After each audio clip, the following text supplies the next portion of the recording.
శ్రీ గురుభ్యో నమ. శ్రీ మహాగణపతయే నమ. శ్రీమాత్రే నమ. శ్రీ విష్ణు రూపాయ నమ శివాయ. మనం లలితా సహస్రనామాలు చెప్పుకుంటున్నాం కదండి. నిన్నటి దాకా 83వ నామం దాకా చెప్పుకున్నాము. శ్రీ భక్తహంస పరాముఖ్య వియోగాయే నమో నమ. అంటే ఏంటంటే పరమహంసలు వీళ్ళు ఏంటంటే పాలు నీళ్లు కలిపిస్తే కనుక హంసలు పాలను తీసుకుని నీటిని ఎలా వదిలేస్తారో ఈ హంసలు అంటే పరమహంసలు యోగులు కూడా అట్లాగే చేస్తారు అని అర్థం అనమాట. ఇవాళ 84వ నామం అండి. మాతృమండల సంయుక్త లలితాయే నమో నమః. ఈ నామం భావం చేసేటప్పుడు అంటే ప్రతి నామాన్ని మనం ధ్యానం చేయాలండి. మాతృమండలంతో కూడినే ఉన్నది. అంటే మాతృమండలం అంటే సమూహం. లలితాదేవి కూర్చుంటే ఆవిడ చుట్టూ మాతృమండలం ఉందన్నమాట.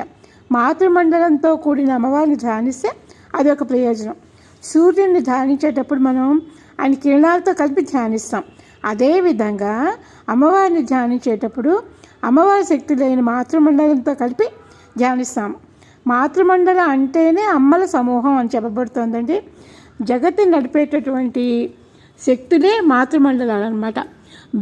అవేంటంటే బ్రాహ్మి, వైష్ణవి, కౌమారి, వారాహి, ఐంద్రి, చాముండ, మహాలక్ష్మి.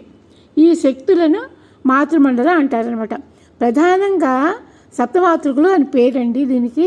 సప్తమాతృకులు అన్నీ ఒకే తల్లి స్వరూపం అనమాట. అమ్మవారిని ఆరాధించే వారికి సప్తమాతృకుల అనుగ్రహం కూడా లభిస్తుంది. మాతృకా బంధములని 50 అక్షరాలు ఉన్నాయన్నమాట. ఈ 50 అక్షరాల రూపంతో ఉన్న తల్లి ఒక్కొక్క అక్షరానికి ఒక్కొక్క అధిష్టాన దేవత ఉంటారనమాట. ఈ 50 అక్షరాల దేవతలతో అంటే ఈ అధిదేవతలతో కూర్చున్న తల్లి అని అర్థం అనమాట. సహస్రారం మధ్యలో ఇలా ఉంటారు అమ్మవారు. ఈ తల్లి 6 చక్రాల్లోనూ ఈ అక్షరాలన్నీ విభజింపబడతాయండి. సహస్రారంలో మాత్రం త్రికోణ రూపంలో అన్ని అక్షరాలతోటి సహస్రాలలో ఉంటాయన్నమాట. 85వ నామం అండి. భండదైత్య మహాసత్వ నాశనాయే నమో నమః. ఇక్కడ నుండి వరుసగా మనం గమనిస్తే కనుక అమ్మవారి అసురసంహార నామాలన్నీ కనబడతాయి.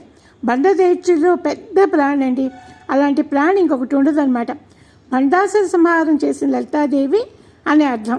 బండాసురుడు పుట్టగానే బ్రహ్మ ఏమన్నారంటే చీచి అన్నారు. చీరించుకునే గుణాలన్నీ మూర్తి కడితే వాడే బండాసురుడు. జుభుక్సాకురమైన గుణరాశి గలవాడనమాట.